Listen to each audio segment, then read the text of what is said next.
Bismillahirrahmanirrahim. Innal hamdalillah nahmaduhu wa nasta'inuhu wa nastaghfiruh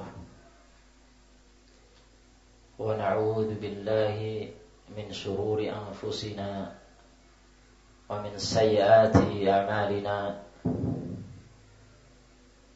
Man yahdihillahu fala mudilla lahu ومن يضلل فلا هادي له. أشهد أن لا إله إلا الله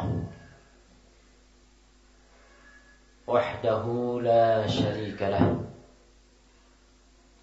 وأشهد أن محمدا عبده ورسوله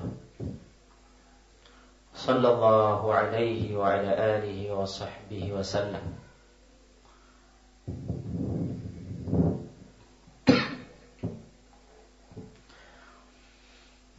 يا أيها الذين آمنوا اتقوا الله حق تقاته ولا تموتن إلا وأنتم مسلمون.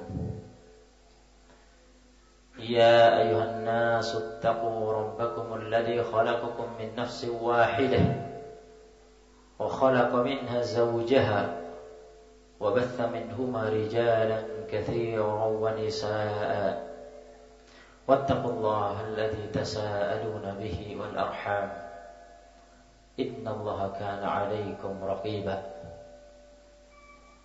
يا أيها الذين آمنوا اتقوا الله وقولوا قولا سديدا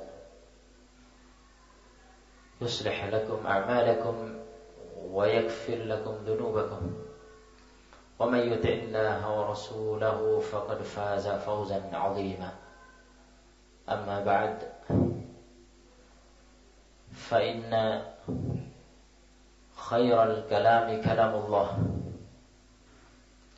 وخير الهدي هدي محمد صلى الله عليه وعلى آله وصحبه وسلم.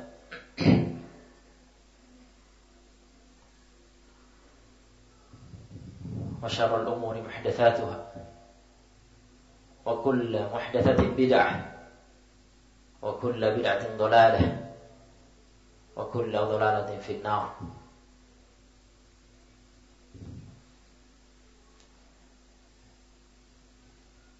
إخواني في الدين أعزني الله وإياكم جميعا. Semoga Allah subhanahu wa ta'ala memuliakan kita semua di malam hari yang berbahagia ini.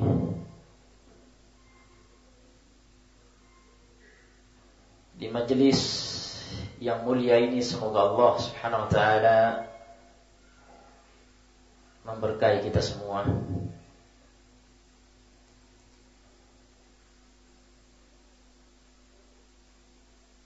Dan semoga ini tercatat sebagai salah satu dari amal ibadah kita yang diterima oleh Allah subhanahu wa ta'ala, yaitu dengan keikhlasan kita menyempatkan diri, meluangkan waktu untuk duduk bermajelis ilmu dalam rangka at-tafaqquh fid din, dalam rangka menuntut ilmu yang terhitung sebagai amal ibadah yang termulia, apalagi di zaman ini, di zaman banyaknya kesesatan, banyaknya penyimpangan,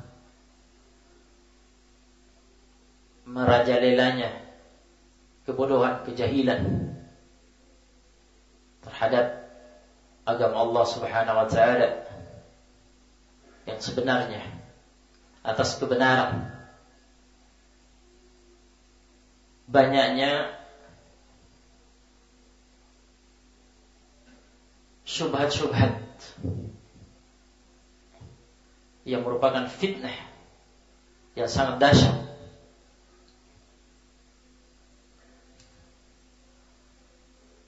Banyaknya golongan-golongan sesat yang menyebarkan kesesatan-kesesatan mereka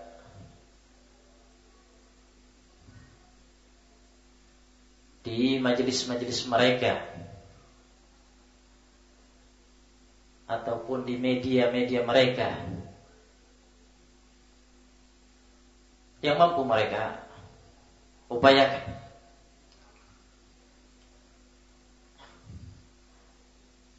Sehingga banyak dari kalangan kaum muslimin yang dibingungkan oleh fenomena seperti itu.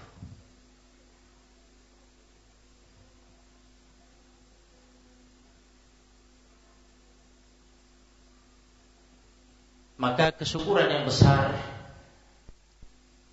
ketika kita bifadlillah ta'ala diberi hidayah, diberi taufik oleh Allah subhanahu wa ta'ala untuk mendatangi majelis Ahlus Sunnah wal Jamaah yang menerangkan al-haq,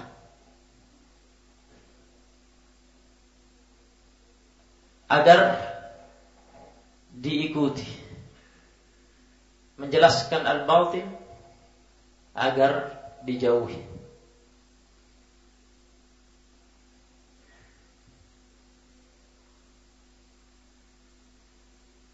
Pada saat di sana ada sebagian dari saudara-saudara kita yang mungkin pada hakikatnya, pada intinya mencari kebenaran, menginginkan kebaikan, namun belum atau tidak mendapat petunjuk dari Allah Subhanahu wa ta'ala untuk mengenal dakwah salafiyah, dakwah Ahlus Sunnah Jamaah, mengenal majelis-majelis Ahlus Sunnah Jamaah.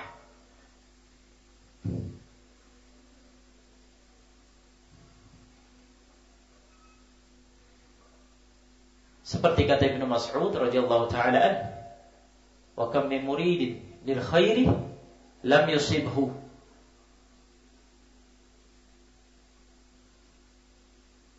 Tidak sedikit orang yang menginginkan kebaikan, tetapi dia tidak berhasil mendapatkannya.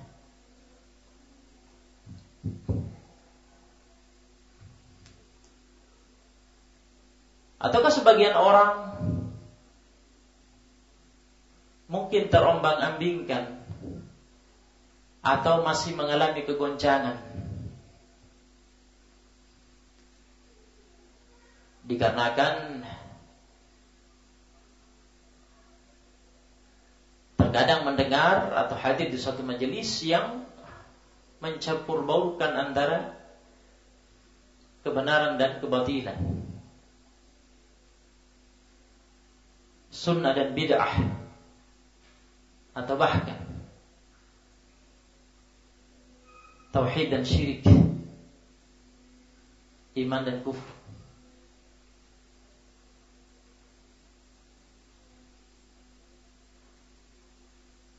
Oleh karena itu, ketika seseorang ingin benar-benar menapaki jalan kebenaran, maka tidak ada pilihan baginya kecuali dia harus memilih majelis-majelis ilmu yang memang murni menyampaikan kebenaran. Menjelaskan kepadanya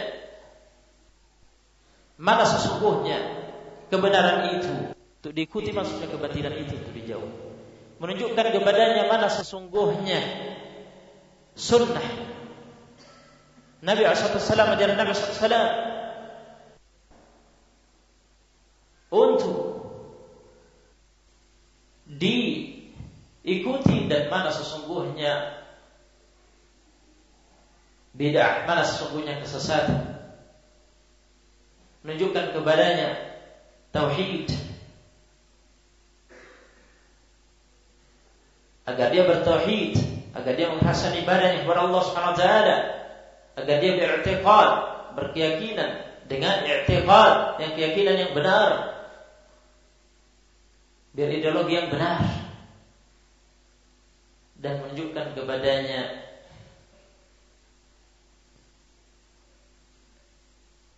kekufuran, kesyirikan, agar dia berlepas diri darinya, membencinya dan menjauhinya.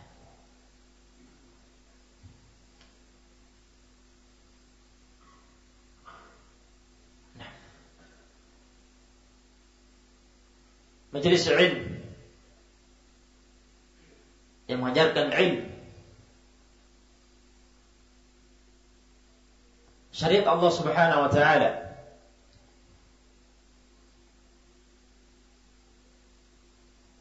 akan mengikis kebodohan yang ada pada diri seseorang.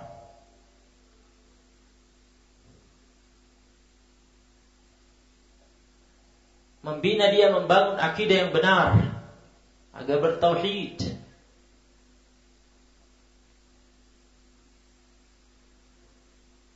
bermanhaj, berakidah, punya pemahaman pola pikir yang benar dalam memahami syariat Allah Subhanahu wa taala.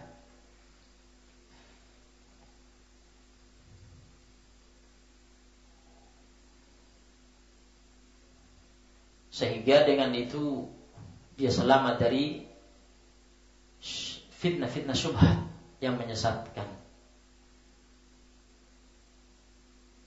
yang menyeret kepada bid'ah,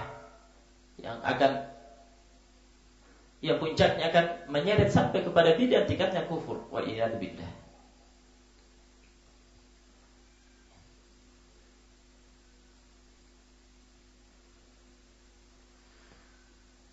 Dan juga di majelis ilmu seperti ini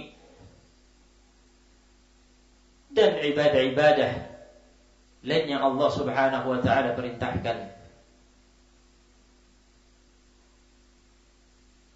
kita mendapatkan ketenangan kalbu, ketenangan hati, mengokohkan keimanan kita.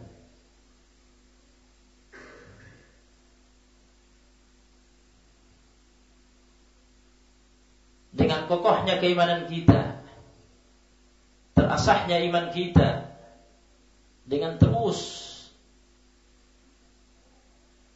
di atas ketaatan kepada Allah Subhanahu wa taala, dari satu ibadah ke ibadah yang lainnya, dari satu majelis ke majelis yang lainnya, dari majelis ilmu kita mendapatkan bekal ilmu, kemudian kita amalkan. Karena tujuan kita belajar, bermajelis, mendapatkan ilmu, tujuannya untuk beramal.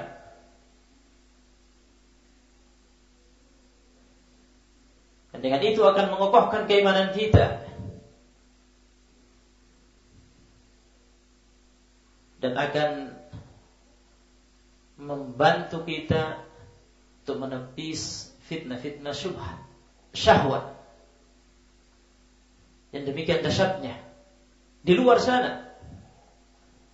Begitu dahsyatnya godaan-godaan syahwat, apalagi di masa kita sekarang. Bahkan fitnah-fitnah tersebut yang berbau syahwat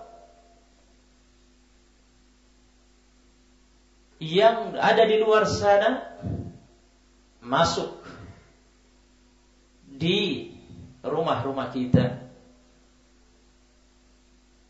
jika kita tidak waspada, jika iman kita tidak kuat melalui fasilitas-fasilitas yang ada, media-media yang ada, HP atau semisalnya.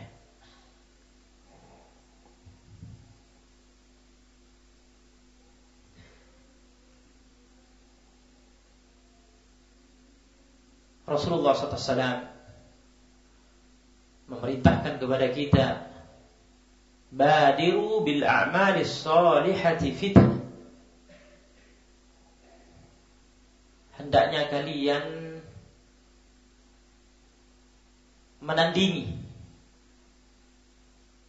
fitnah-fitnah itu, menghadapi fitnah-fitnah itu, menghadapi fitnah-fitnah itu dengan amal-amal saleh.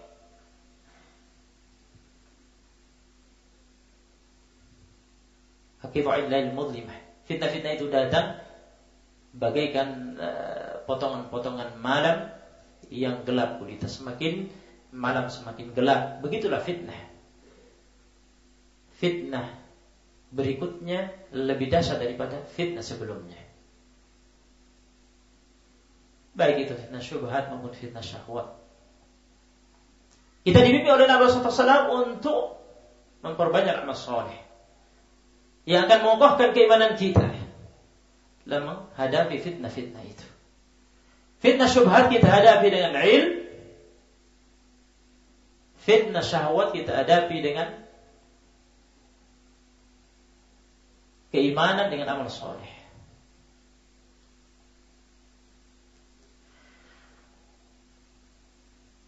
Ikhwani fid din, rahimani wa rahimakumullah jami'an. Kita diciptakan oleh Allah Subhanahu wa taala dengan hikmah, dengan tujuan untuk menyembah Allah Subhanahu wa taala, untuk beribadah kepada Allah Subhanahu wa taala. Wa ma khalaqtul jinna wal insa illa liya'budun. Tidaklah aku menciptakan jin dan manusia, Allah Subhanahu wa taala tidak menciptakan jin dan manusia kecuali dalam rangka untuk beribadah kepadaku dengan ikhlas, tanpa syirik, memurnikan ibadah, mengikhlaskan ibadah hanya kepada Allah Subhanahu wa taala, tidak menyembah selain Allah Subhanahu wa taala, dan tidak berharap balasan dari selain Allah Subhanahu wa taala, dan hanya mengharapkan balasan akhirat dari Allah Subhanahu wa taala, agar dimasukkan dalam jannahnya, mendapat ridha Allah Subhanahu wa taala, dan dilindungi dari azab nerakanya.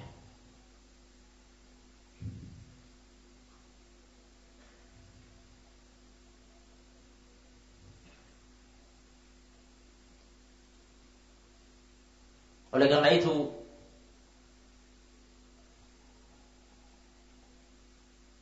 Al-Imam Syafi'i rahimahullah mengomentari surat Al-Asr dengan mengatakan, "Law ma anzalallahu ala ibadihi ala abdihi illa hadhihi as-surah lakafathum." Andaikan Allah Subhanahu wa taala tidak menurunkan untuk hamba-hambanya kecuali surat ini saja, maka itu sudah mencukupi sebagai dasar bimbingan buat mereka. Dikarenakan pada surat Al-Asr ini Allah Subhanahu wa taala menerangkan bahwa sesungguhnya siapapun manusia pasti dalam kerugian kecuali orang-orang yang beriman, beramal saleh. Tidak mungkin seseorang bisa beriman dengan iman yang benar, yang diridhoi oleh Allah Subhanahu wa taala, tanpa ilmu. Maka berarti harus belajar, harus menuntut ilmu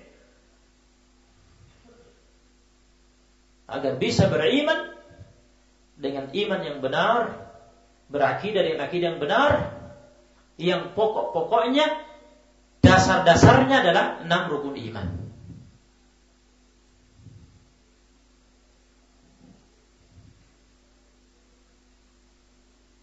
Akidah.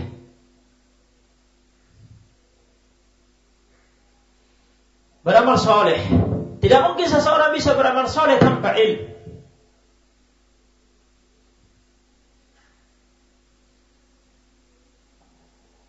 Harus dengan ilmu untuk mengenal mana amal soleh. Mana ajaran Nabi SAW? Mana sunnah Nabi SAW yang diperintahkan oleh Allah Subhanahu wa taala, yang diajarkan untuk diamalkan sebagai amal soleh, soleh lil qabul, yang pantas untuk diterima oleh Allah Subhanahu wa taala. Harus dengan dasar ilmu, dengan dasar dalil.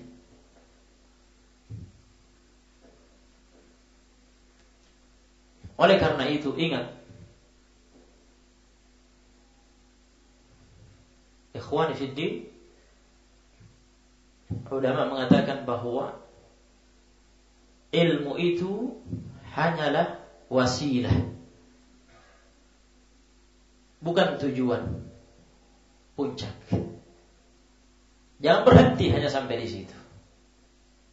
Tujuan menuntut ilmu adalah untuk beriman dan beramal. Wasilah, faktor untuk bisa beriman. Sebenarnya yang diinginkan, yang diridhai oleh Allah Subhanahu wa taala untuk beramal soleh adalah ilmu. Ini wasilahnya. Oleh karena itu, beruntunglah orang-orang yang dibimbing oleh Allah Subhanahu wa taala, diberi petunjuk oleh Allah Subhanahu wa taala untuk mendapatkan majelis ilmu yang benar. Seperti yang digambarkan di awal tadi.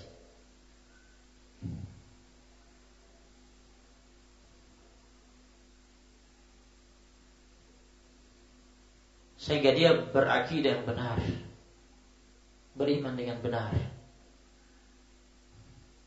Beruntung orang-orang yang diberi taufik oleh Allah Subhanahu wa taala, kemudian setelah diberi hidayah, diberi taufik oleh Allah Subhanahu wa taala untuk beriman dan beramal saleh dengan ilmu itu.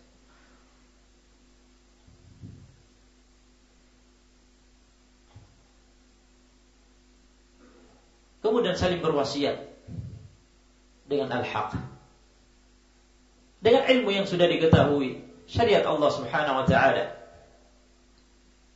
Saling berwasiat, saling menasihati, saling mengajari.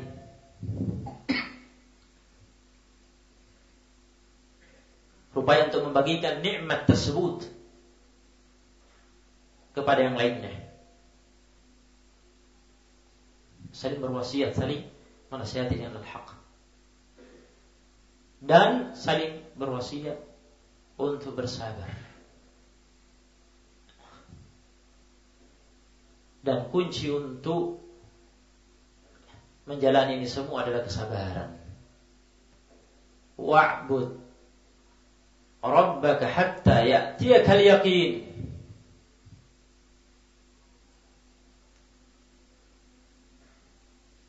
Sembahlah Rabb hingga datang kepadamu al-yaqin.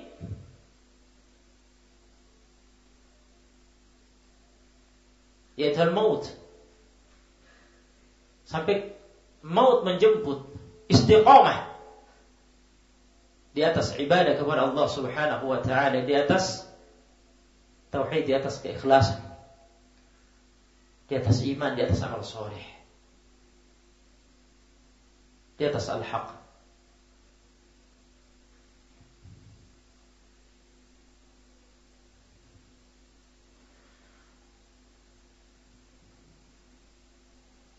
Allah Subhanahu wa taala memerintahkan orang-orang yang beriman untuk menolong diri-diri mereka dengan kesabaran dan salat. Ya ayyuhalladzina amanu ista'inu bis-sabri was-shalah innallaha ma'as sabirin. Wahai orang-orang yang beriman, tolonglah diri-diri kalian dengan sabar dan salat. Inna Allaha ma'as sabirin, sesungguhnya Allah Subhanahu wa taala bersama orang-orang yang sabar.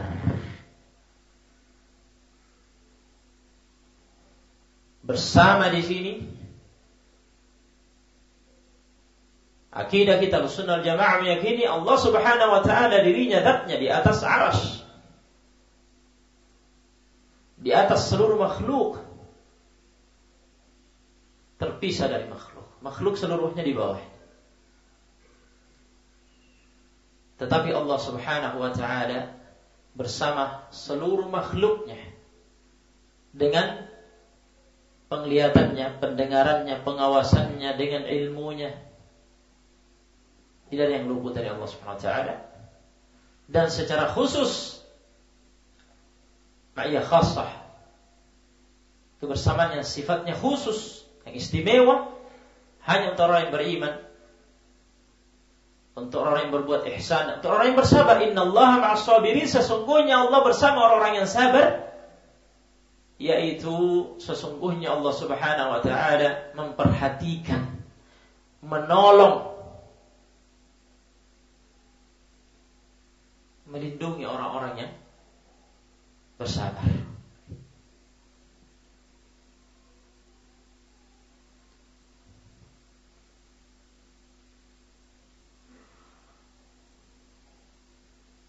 Ulama menerangkan bahwa bersabar meliputi kesabaran terhadap 3 perkara.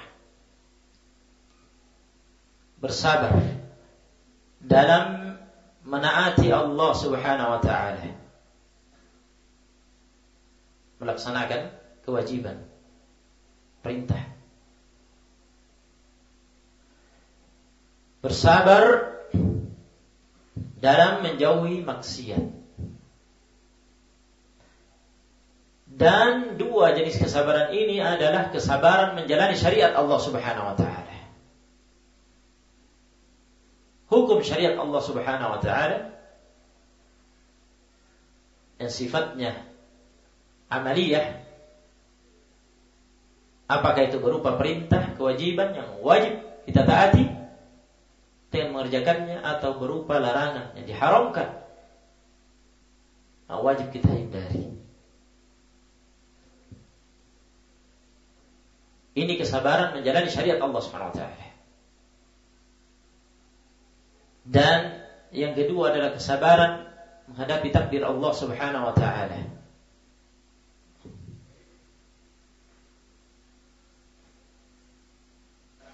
Bersabar dalam menghadapi takdir Allah Subhanahu wa taala yang menyakitkan, musibah yang menyakitkan, butuh kesabaran.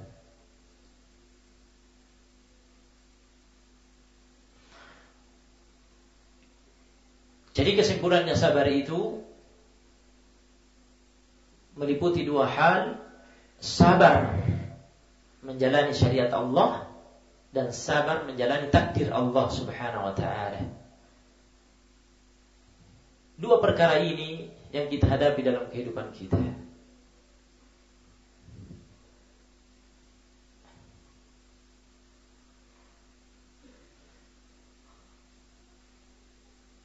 Allah Subhanahu wa taala berfirman, memerintahkan Nabi Muhammad alaihi salatu wassalam, wasbir li hukmi rabbika fa innaka bi a'yunina wasabbih bihamdi rabbika hina taqum wa minal laili fasabbihu wa idbaran nujum. Bersabarlah kamu terhadap hukum Rabb. Hukum Allah Subhanahu wa taala ada 2, hukum syar'i, hukum syariat ini, dan hukum qadari, hukum ketetapan takdir Allah Subhanahu wa taala.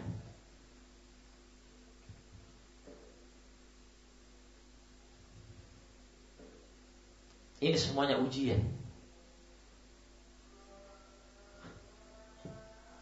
Wajib bagi kita untuk bersabar. Nabi kita Muhammad SAW perintahkan untuk bersabar menghadapi hukum Rabbnya. Dua hukum ini tadi. Kemudian Allah Subhanahu wa taala mengatakan fa'innaka bi'ayunina, maka sesungguhnya engkau dalam pengawasan kami, perhatian kami, memperhatikanmu dan menolongmu. Balasan bagi orang yang bersabar dalam menjalani hukum syariat Allah Subhanahu wa taala dan takdir Allah Subhanahu wa taala. Dalam menghadapi takdir Allah Subhanahu wa taala. Kemudian Allah merintahkan, wasabbih bihamdi rabbika hina taqum. Bertasbihlah kamu, sucikan Allah Subhanahu wa taala yang memujinya ketika engkau bangkit berdiri. Ada beberapa tafsir yang berbeda dari kalangan ahli tafsir. Di antaranya ada yang menafsirkan ketika kamu bangun malam untuk salat malam. Perintah untuk salat malam. Ada juga menafsirkan ketika kamu bangun untuk melaksanakan salat 5 waktu. Salat fardu 5 waktu. Ada juga menafsirkan ini khusus ketika bangun dari tidur siang, qailulah, yaitu yang diperintahkan oleh Rasulullah SAW pada hadis qilu fa inna syaitan la yaqil, tidur sianglah kalian, istirahat sianglah kalian, tidur sianglah kalian karena syaitan tidak tidur siang, itu sebelum zuhur. Kemudian bangun, ketika bangun masuk waktu salat zuhur, laksanakanlah salat zuhur. Salah satu tafsir ayat ini, yakni salat zuhurlah kamu ketika bangun dari tidur siang. Beberapa tafsir. Wa minal laili fasabbihu, dan di antara di sebagian waktu malam hendaklah engkau bertasbih, yakni salat. Di antara tafsirnya ini salat malam, di akhir malam. Tafsir yang lain yakni salat maghrib dan salat isya. Wa idbarun nujum,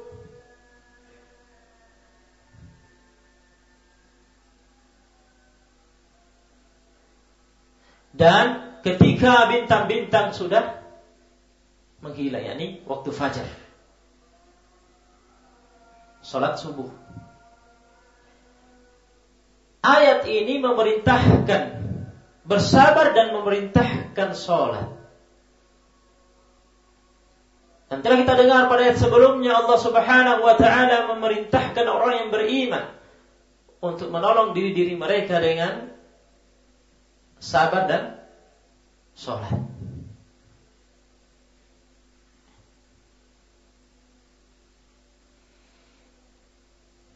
Adalah Rasulullah sallallahu alaihi wasallam pada hadis Hudzaifah bin Al-Yaman radhiyallahu taala anhu, riwayat Ahmad dan Abu Daud, dihasankan Al-Hafidz Ibnu Hajar Fathul Bari, Al-Albani dalam kitab-kitabnya. Kana Nabi sallallahu alaihi wasallam idza hazabahu amrun shalla. Adalah Nabi sallallahu alaihi wasallam, kebiasaan beliau, idza hazabahu amrun, jika ada perkara penting yang dihadapi,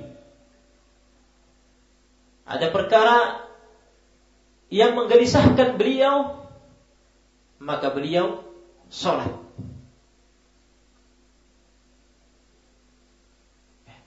Salat, menolong dirinya dengan salat. Salat itu penyejuk mata dan penyejuk hati beliau. Pada hadits yang lain Nabi SAW mengatakan, wa ju'ilat qurratu 'aini fi shalah, dan dijadikan kesejukan mata, kesejukan hatiku, kalbuku itu dalam salat. Karena dengan salat seseorang bertaqarrub, mendekatkan diri kepada Allah, mengagungkan Allah, bermunajat kepada Allah. Jika sholat dengan sholat yang diinginkan itu dengan khusyuk, yakni kalbu hadir, khusyuk pada sholat,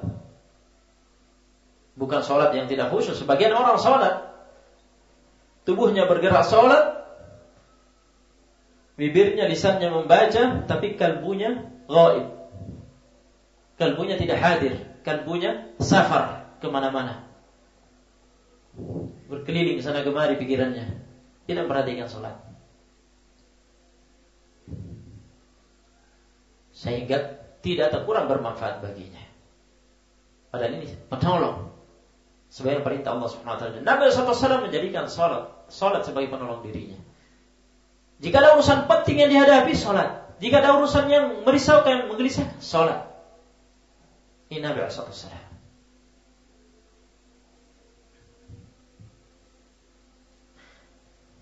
Dan salat di sini umum, masuk di dalamnya salat 5 waktu, masuk di dalamnya salat sunnah, salat sunnah rawatib, salat sunnah yang mengikuti salat wajib, apa qabliyah atau ba'diyah,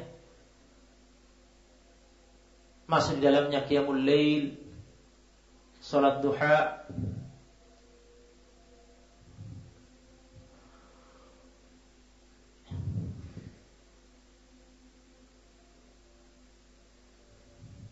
ikhwani fid din,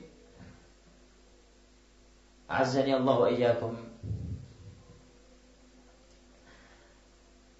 Kita baru saja melewati bulan Ramadan. Di bulan Ramadan kita dibina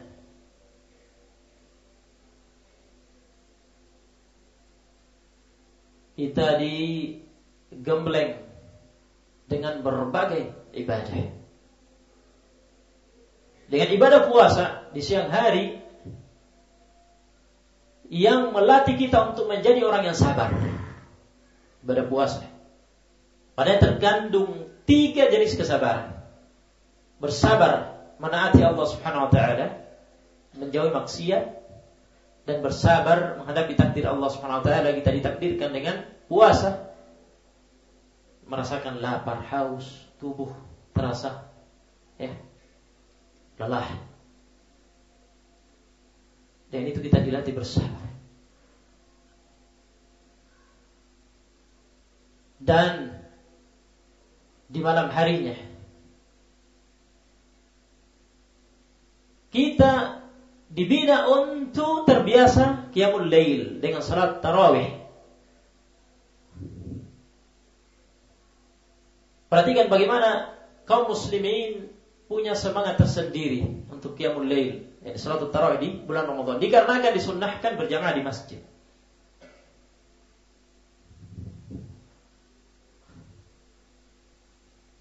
Andaikan kita bisa mengambil manfaat dari itu, kita termasuk orang yang keluar dari bulan Ramadan mengambil manfaat-manfaat. Di antara manfaat itu kita dibina, dilatih untuk qiyamul lail, salat tarawih di bulan Ramadan. Jika ini bisa kita pertahankan di luar Ramadan, qiyamul lail luar biasa. Bedanya qiyamul lail di luar Ramadan tidak disyariatkan secara berjamaah, baik di masjid maupun di rumah, sendiri-sendiri. Tetapi pada beberapa hadis kita mendapati pernah Nabi SAW qiyamul lail bersama sebagian sahabatnya. Pernah bersama Ibnu Mas'ud, pernah bersama Hudzaifah, dan pernah bersama Ibnu Abbas radhiyallahu taala. Yang ini menunjukkan terkadang jika seseorang salat malam qiyamul lail berjamaah, maka ada contohnya dari Nabi sallallahu alaihi wasallam. Tapi bukan sunnah yang dijadikan kebiasaan dan selalu. Kadang-kadang. Nah, bukan sesuatu yang diacarakan untuk berjamaah qiyamul lail. Ya. Pas ketika bersama di suatu tempat, kemudian ya qiyamul lail bersama.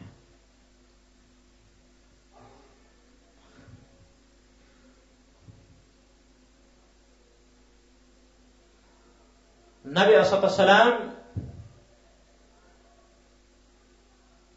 menerangkan besarnya keutamaan qiyamul lail dalam sabdanya, afdalus salati ba'dal fariidah qiyamul lail, salatul lail. Salat yang paling utama setelah salat 5 waktu adalah qiyamul lail.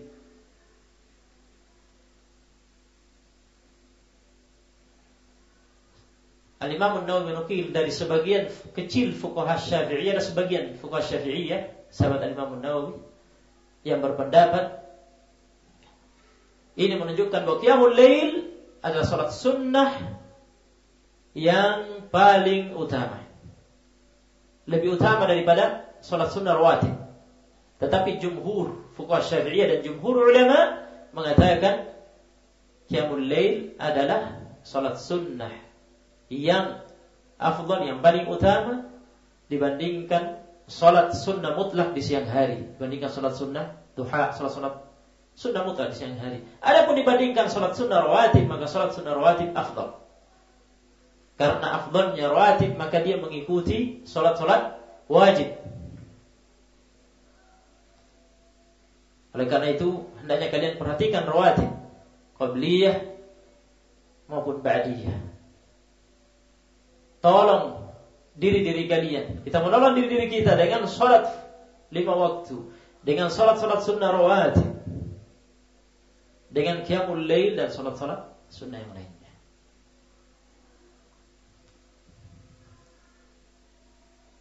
Rasulullah SAW bersabda dalam sebuah hadis, memerintahkan, di antara diperintahkannya adalah wasallu bil-lail wan nasu niyam tadkhulu jannata rabbikum bisalam. Hendaknya kalian salat malam pada saat orang-orang sedang tidur. Niscaya kalian akan masuk dalam jannah, surga Rabb kalian dengan penuh keselamatan.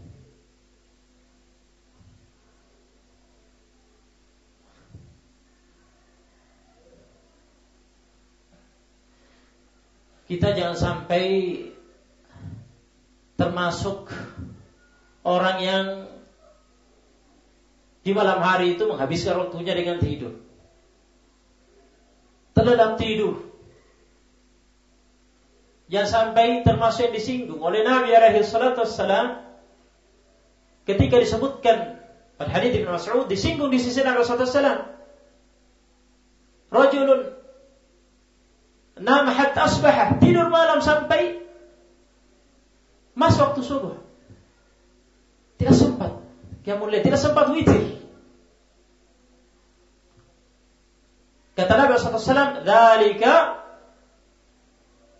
rajulun balas syaitanu fi udhunai, itu adalah orang yang dikencingi syaitan pada kedua telinganya.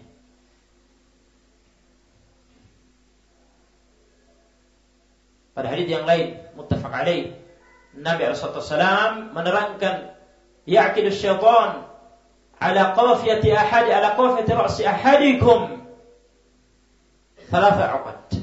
Syaitan membuat 3 ikatan pada bagian belakang kepala kalian. Tegur. Yadribu ala kulli 'uqdatin 'alaika laylun tawil farqud.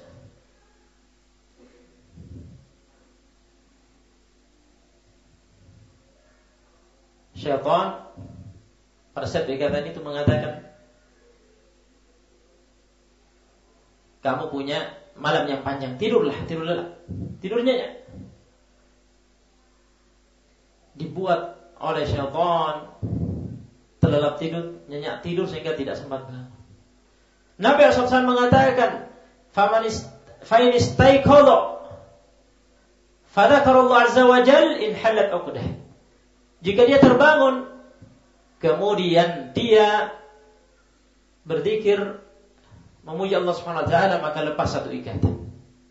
Baca doa bangun tidur. Alhamdulillahilladzi ahyani ba'dama amatani wa nusyur.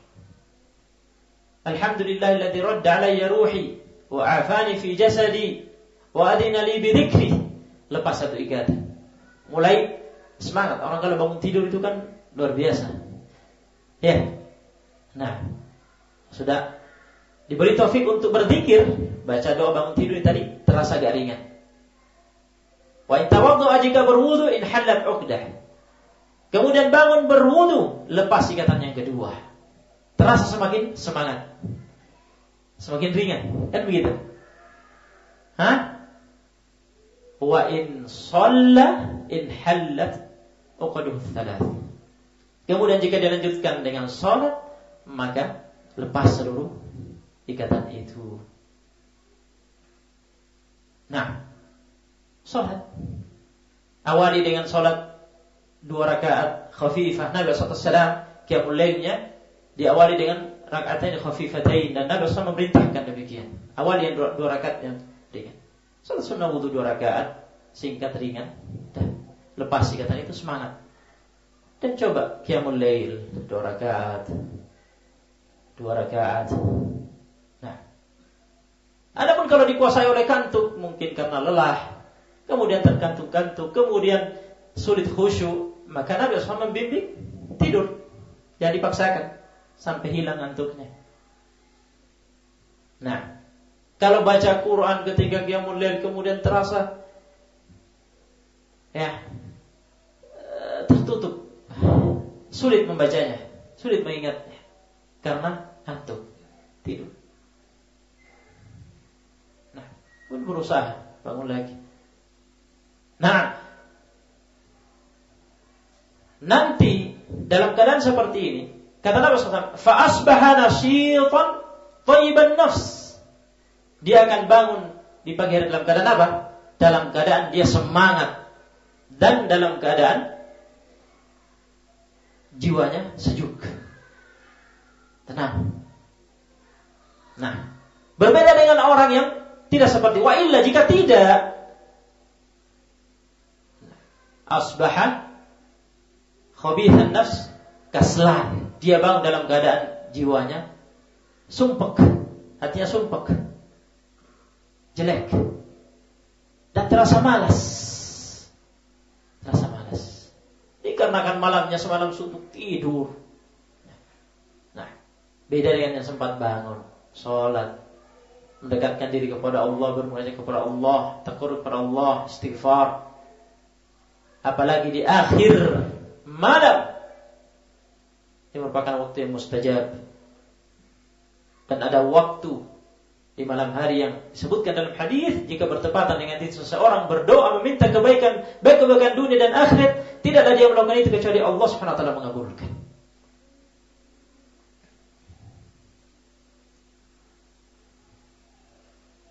Nah, jadi jangan sampai kita termasuk orang yang qiyamul lailnya cuma di Ramadan saja, tarawih rame-rame. Nah, di luar itu tidak ada. Sempatkan witir di malam hari. Nah, walau hanya 1 rakaat, andaikan cuma dapat 1 rakaat atau 3 rakaat.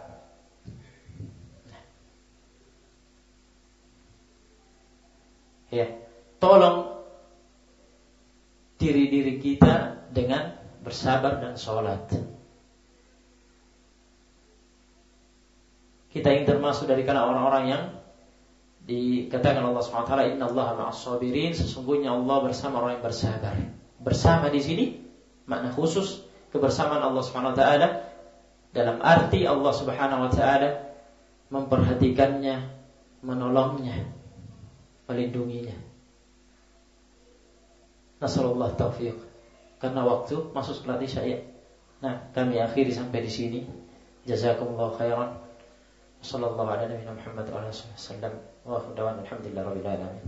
Subhanallah bihamdika la ilaha illa anta